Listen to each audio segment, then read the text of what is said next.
Hello friends, tasty ഡിഷിലേക്ക് എല്ലാവർക്കും സ്വാഗതം. ഞാൻ ഇന്നിവിടെ മാമ്പഴത്തിൻ്റെ പുളിശ്ശേരിയാണ് ഇവിടെ ഉണ്ടാക്കുന്നത്. നല്ല ടേസ്റ്റ് ആയിട്ടുള്ളൊരു കറിയാണ്.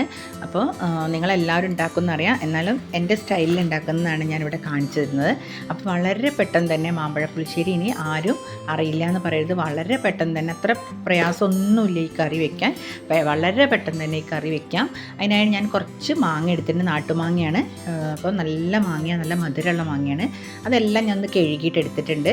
ഇനി അതൊന്ന് കട്ട് ചെയ്തെടുക്കണം. നമുക്ക് എങ്ങനെയാണോ കട്ട് ചെയ്യേണ്ടത് അതുപോലെ കട്ട് ചെയ്യാം കേട്ടോ. അപ്പോൾ ഞാൻ ഇതുപോലെ കട്ട് ചെയ്തിട്ടുണ്ട്. നിങ്ങൾ പുറത്തുനിന്ന് വാങ്ങിക്കുന്ന മാങ്ങയൊക്കെ ആണെങ്കിൽ അതിൻ്റെ തോല് കഴിയുന്നത് ഒഴിവാക്കുക. ഇതിപ്പം വീട്ടിലുണ്ടായ മാങ്ങ ആയതുകൊണ്ട് മാത്രമാണ് ഞാൻ തോലെടുത്തത്. പിന്നെ ആ ചില മാങ്ങയ്ക്ക് തോലിന് കയ്പുണ്ടാവും. അങ്ങനത്തെ മാങ്ങയൊക്കെ തോല് ചെത്തിക്കളയുക. എന്നിട്ട് അതിലേക്ക് 1 സ്പൂൺ മഞ്ഞൾപ്പൊടി, ആവശ്യത്തിന് ഉപ്പ്, ആവശ്യത്തിന് മുളക് പൊടി, ഇത് മൂന്നും നമ്മൾ ആവശ്യത്തിന് എരിവുള്ളവർക്ക് കുറച്ചും കൂടി കൂടുതൽ മുളക് പൊടി ഇടാം. അപ്പോൾ ഞാനിവിടെ 1 സ്പൂൺ മുളക് പൊടി ഇട്ടിട്ടുള്ളൂ. നിങ്ങൾക്ക് കുറച്ചും കൂടി ഒരു സ്പൂണൊക്കെ മുളക് പൊടി ഇടാം കേട്ടോ. അങ്ങനെ ഞാൻ എല്ലാം ഇട്ടിട്ട് ഞാനത് മൺചട്ടിയിലാണ് ഉണ്ടാക്കാൻ പോകുന്നത്. അപ്പോൾ മൺചട്ടിയിലേക്കൊക്കെ അത് മാറ്റിയിട്ട് ഞാൻ ആവശ്യത്തിന് വെള്ളം കൂടി ഒഴിച്ച് അതൊന്ന് വേവിക്കാൻ വെക്കുന്നുണ്ട്. അപ്പോൾ വെള്ളം ആവശ്യത്തിനാണ് ഞാനിവിടെ ഒഴിക്കുന്നത്.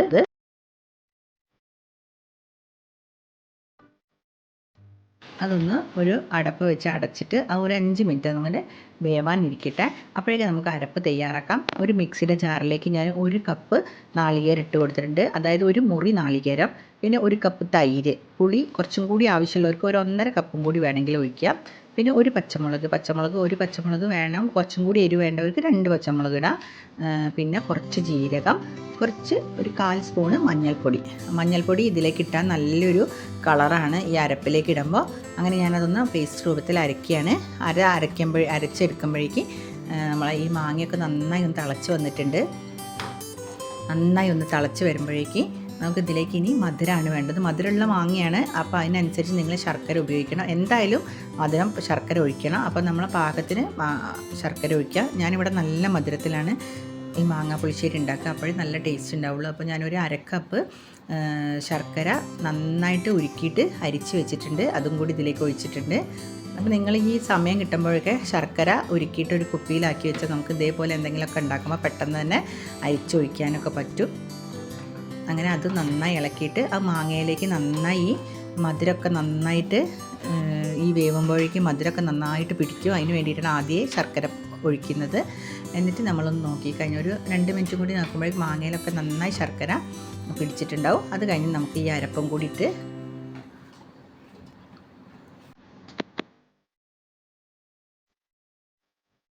നന്നായി ഒന്ന് ഇളക്കിയിട്ട് ഒരു 5 മിനിറ്റും കൂടി അത് എല്ലാ മാങ്ങയിലേക്ക് ഈ നാളികേരത്തിൻ്റെ ടേസ്റ്റ് വരുന്നത് വരെ നന്നായി ഒന്ന് സിമ്മിലാക്കിയിട്ട് ഒന്ന് വയ്ക്കുക.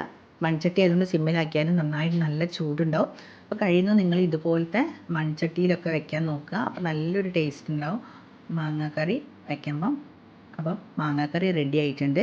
ഇനി നമുക്കത് കുറച്ച് കറിവേപ്പില ഇട്ടിട്ട് വാങ്ങി വയ്ക്കുന്നുണ്ട്. ഞാനതൊരു പാത്രത്തിലേക്ക് ഒഴിച്ച് വെച്ചിട്ടുണ്ട്. ഇനി ഇതിലേക്ക് മെയിനായിട്ട് വറവാണ് ഇടേണ്ടത്. അത് ആവശ്യത്തിന് വെളിച്ചെണ്ണ ഒഴിച്ച് അതിലേക്ക് കടുക് പൊട്ടിക്കുന്നുണ്ട്. കടുക് നന്നായി പൊട്ടി വരുമ്പോൾ നമുക്ക് പിന്നെ വേണ്ടത് ഉലുവയാണ്. ഉലുവ ഇടുന്നുണ്ട്. ഉലുവ ഇട്ട് കഴിഞ്ഞാൽ പിന്നെ നമുക്ക് കുറച്ച് കറിവേപ്പില, കുറച്ച് വറ്റൽമുളക്, ഇതെല്ലാം കൂടി വറവിലേക്ക് ഇട്ടിട്ട് നന്നായിട്ട് വറുത്ത് കഴിഞ്ഞാൽ ഇതിലേക്ക് ഒഴിക്കുക. അപ്പോൾ നമ്മൾ മാങ്ങാ പുളിശ്ശേരി റെഡി ആയിട്ടുണ്ട്. ഇത് നമുക്ക് ചോറിൻ്റെ കൂടെ നല്ല ടേസ്റ്റാണ് ഈ കറി കഴിക്കാൻ. അല്ലാതെ നമ്മൾ വെറുതെ നമ്മളൊരു സ്പൂൺ വെച്ച് കഴിക്കുകയാണെങ്കിൽ ഇത് നല്ല ടേസ്റ്റാണ് കേട്ടോ. ഈ കറി നിങ്ങളെല്ലാവരും ഇതുപോലെ ട്രൈ ചെയ്ത് നോക്കണം. വളരെ പെട്ടെന്ന്, എനിക്ക് തോന്നുന്നു ഒരു 10 മിനിറ്റ് മതി ഇത് ഉണ്ടാക്കിയെടുക്കാം. അത്രയും എളുപ്പത്തിൽ ഇത് ഉണ്ടാക്കുകയും ചെയ്യാം. അപ്പോൾ നിങ്ങളെല്ലാവരും ഇതൊന്ന് ട്രൈ ചെയ്ത് നോക്കണം. നല്ല ടേസ്റ്റാണ്. മാങ്ങയൊക്കെ ഇപ്പോൾ ഇഷ്ടം പോലെ കിട്ടുന്ന സീസണാണ്. അപ്പോൾ നിങ്ങളെല്ലാവരും മാങ്ങയുടെ ഈ കറി ഉണ്ടാക്കി നോക്കണം. അപ്പോൾ നിങ്ങൾ എൻ്റെ വീഡിയോ ഇഷ്ടപ്പെട്ട എല്ലാവരും എന്നെ സബ്സ്ക്രൈബ് ചെയ്യണം. സബ്സ്ക്രൈബ് ചെയ്യാത്തവരൊക്കെ സബ്സ്ക്രൈബ് ചെയ്ത് ലൈക്ക് ചെയ്യണം, ഷെയർ ചെയ്യണം, കമൻറ്റ് ചെയ്യണം.